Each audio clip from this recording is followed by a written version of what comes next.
In 3 hours Smackdown. I promise you I can't do it anymore. Like, oh my goodness. That show really dragged, and like 30 to 40 minutes of that show is just unnecessary. It was really nonsense and didn't need to be on the show. And oh my goodness. I'm so tired right now making this short. But that show wasn't fun at all. I mean, you had Rey Mysterio start the show for what reason? Because they're in San Diego. And for some reason, I got a call from a 619 number. From a 619 number. It said scan likely, so I ain't answered. But you started off with that, and that was really pointless. It led to a mediocre match later in the show that Kevin Owens ended up winning. Then Cody attacked him. Basic stuff. It's the same segment every week in a different way.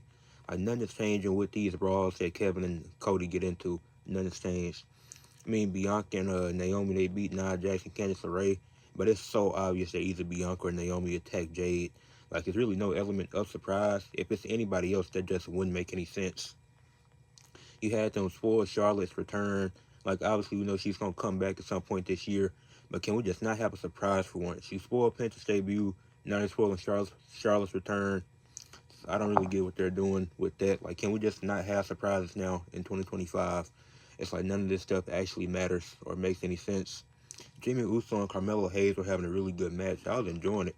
And, Jimmy Uso, he first time being away from the bloodline in a while in a one-on-one setting.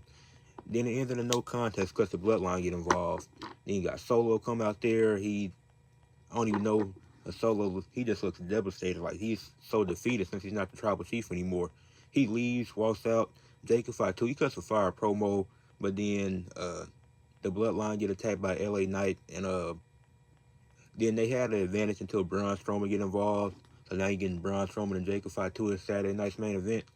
That could have been a SmackDown match. And speaking of SmackDown, you get Tama Tonga and LA Knight next week on SmackDown. What else happened in the show? Motor City Machine Guns beat Los Garza. Los Garza should have won that match. I'm sorry, but the way that Los Garza had been the last few weeks, I was thinking they'd get the win and they'd be contending to go against DIY for those tag title soon. And I wouldn't mind seeing that match.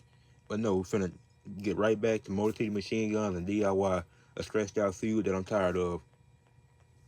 Pretty Deadly got involved too. But yeah, and that happened. Piper Niven and B-Fab had a match. I slept through the entire thing. Don't know how it started, just know that Piper Niven won. Don't know when Michin came out there to make the save. I guess it happened after the match or whatever. But yeah, and then Tiffany Stratton, she won her first title defense clean. So congratulations to her. Saw a main event with no interference. That's great.